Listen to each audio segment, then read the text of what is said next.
You're standing in a field you don't recognize, a province you didn't choose, holding a document that says Rome is finished with you.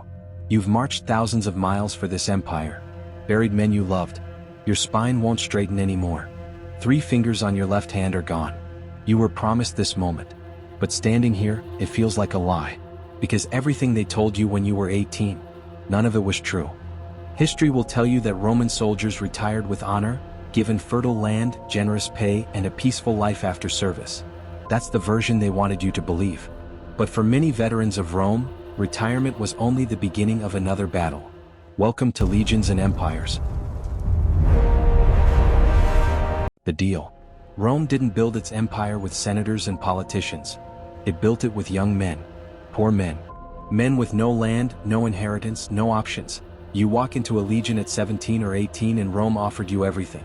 A steady salary, food, shelter, equipment, medical care. A brotherhood of men who would die beside you. And when your 20 to 25 years were done, you get a land to farm, a cash bonus, tax benefits, legal rights, and full Roman citizenship. For foreigners recruited from conquered lands, that citizenship extended to your wife and children. Your whole family lifted from subjects to citizens of Rome. For a young man with nothing that sounded like a new life, hundreds of thousands of men walked into the legions carrying that promise. They marched. They fought. They bled. They gave Rome decades of their lives believing every word. What waited for them at the end looked nothing like what they were told. The price. You marched thousands of miles over your career carrying 30 to 45 kilograms of gear. Every day in heat, in rain, in snow. Year after year. By the time your service ends, your body is telling a story your discharge papers never will. Your spine is compressed and won't straighten. Your joints are ruined. What used to move smoothly now grinds with every step. Fractures you suffered 10 years ago healed crooked because the field surgeon set them the best he could, which wasn't good enough. Centuries later, when their graves were opened, the damage was still visible on their bones. Spines fused together from repetitive stress. Joints so damaged that basic movement must have been agony. Blade marks on bones, not cause of death but healed wounds from earlier battles, injuries these men survived and carried for decades. And here's what is rarely mentioned. The Roman military actually had competent medical care, field surgeons, hospitals at legionary bases. But the moment you were discharged, that access ended completely. Whatever chronic pain or recurring infection or disability you carried out of the army, you managed alone. No ongoing care. No follow-up, nothing.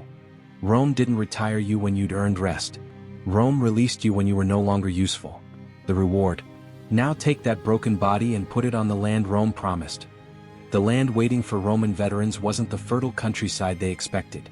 It was newly conquered lands where peace was uncertain and the locals still saw them as the soldiers who had conquered their home. This wasn't generosity. It was strategy. Rome used its veterans to secure the lands it had conquered. Trained men placed in dangerous areas so the empire didn't have to maintain an expensive garrison. The land itself was often rocky, arid, swampy, or far from any market where a man could sell what he grew. And the men receiving it had spent 25 years following orders and swinging swords. They had no farming skills. Many had been landless poor before they enlisted. They were given a plot in unfamiliar terrain and essentially told, figure it out. The aerarium militare. Before the aerarium militare existed, veteran rewards depended entirely on individual generals. Soldiers came home angry and unpaid. That instability helped fuel civil wars. So Augustus created a permanent military treasury in AD 6, not out of generosity but to make sure soldiers stayed loyal to the state instead of to the commanders who promised them things. He seeded it with 170 million sesterces from his own wealth. On paper it looked like Rome finally had a system. But the reality was different. The promised amount, roughly 3,000 denarii, sounds significant until you realize deductions had been taken from soldiers' pay throughout their entire service. The aerarium militare solved Rome's political problem. It didn't solve the soldiers' problem. It was never designed to. The family you lost. This is where it cuts deepest. You enlist at 18. And from that moment you are legally banned from marrying. Your entire youth, your entire middle age gone. You form a relationship anyway. Around the fort a settlement grows where your unofficial partner lives. Maybe you have children. But none of it is legal. She has no claim on your pay or your pension. Your children are illegitimate. They can't inherit from you. And if your unit gets transferred to another province, she stays behind. Your children stay behind. You march away and that's it. Or maybe you left someone behind before you enlisted. A girl you loved at 18. A family you thought would be waiting. 25 years later you come home, and your wife is gone, remarried or dead. Your children grew up without you. They don't know your face. They don't know your voice. Your parents were buried years ago. You're a stranger in the place you were born. Some had nowhere to return to at all. That's why veteran colonies existed. Not as a reward, but because you had no other place to go. Former soldiers living with former soldiers. Because nobody else was left. The loneliness of these men was never recorded. Because nobody thought it was worth recording. Most of this was never meant to be remembered. If you think it should be, subscribe. That's how we keep telling these stories. The trap. Most soldiers never made it to retirement. They died from disease, battlefield injuries, years before their term was up. The promise of land and money meant nothing to them. Some were discharged early. If your injuries were severe enough, a lost limb, a wound that wouldn't heal, Rome had no use for you anymore. Just a broken body in the road home. They called it missio causaria. It sounded official. It meant Rome was done with you before the deal was complete. A few were released on time. They served their years and walked away with what they were promised. They were the exception. The ones who survived battle injuries but could still be used, Rome wasn't done with them. If your body was slowing down, you weren't discharged. You were moved to lighter duties, administrative work, supply runs. It looked like mercy. It wasn't. It was Rome squeezing the last value from you at a lower cost, but still under military discipline. Still trapped. Training your own replacement while waiting for a freedom that kept moving further away. When your term finally ended, you expected to walk away. Instead, you were transferred to a reserved unit. Reclassified as a veteran with the standards. On paper discharged. In reality still obeying orders. Still performing hard labor, building roads, digging fortifications for reduced pay. And the terms changed beneath your feet. You enlisted under a promise of 16 years. Rome made it 20. Then 25. During civil wars all discharges froze. You could be days from freedom and find yourself marching to war again.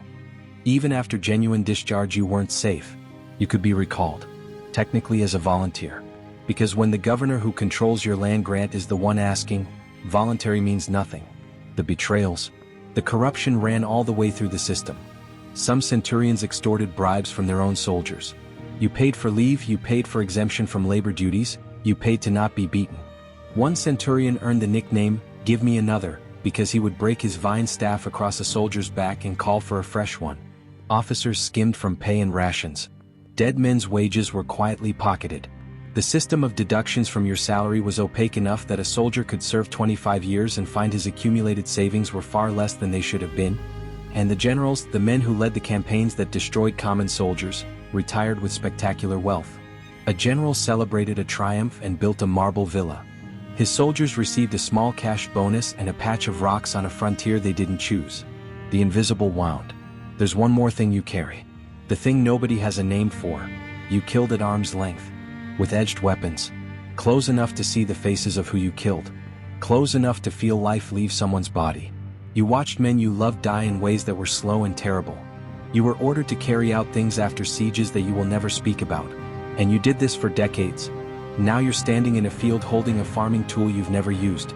You spent your whole life learning to destroy things. Now you're supposed to grow them. The silence is too loud. There's no unit around you. No orders. No one who understands what you've seen. The men who did are dead or scattered across the empire. You can't sleep. Sounds put you on edge. Cheap wine is the only relief and it's everywhere. Rome had no word for what's wrong with you. No treatment. No acknowledgement.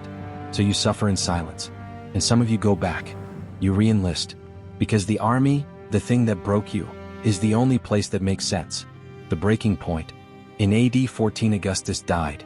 And in Pannonia the legions finally broke. Soldiers who had served 30 years and more rose up. Old men stood before their commanders and opened their mouths to show they had no teeth. They stripped their tunics to show bent spines and wounds that wouldn't close. They weren't asking for reward. They were begging for release. A soldier named Persenius said what everyone knew. That the service was slavery with a deadline that kept moving. That the rewards were a tool to extract more years. That even when land was finally given it was not fertile. Rome's response was precise. Tiberius sent his son with the Praetorian Guard. Some concessions were made. Then quietly reversed once order was restored. The ringleaders were killed. The system continued unchanged. The cost. Your tombstone stands in a province you never planned to live in. It was paid for by a fellow veteran, not your wife, not your children, but a man from your old unit who understood. The inscription identifies you by your legion. Decades after discharge, that was still the identity that mattered most. Thousands of these inscriptions survive across the empire. Men buried far from where they were born. Men who never returned home. Many soldiers never lived long enough to collect the rewards they had been promised. The glory of Rome has echoed for 2,000 years. The legions, the conquests, the roads and laws. But the men who built that empire rarely appear in the story. You were the price of Rome's power. And history mostly remembers the empire, not the cost. Tell us in the comments, if you were 18 with nothing, would you have taken the deal?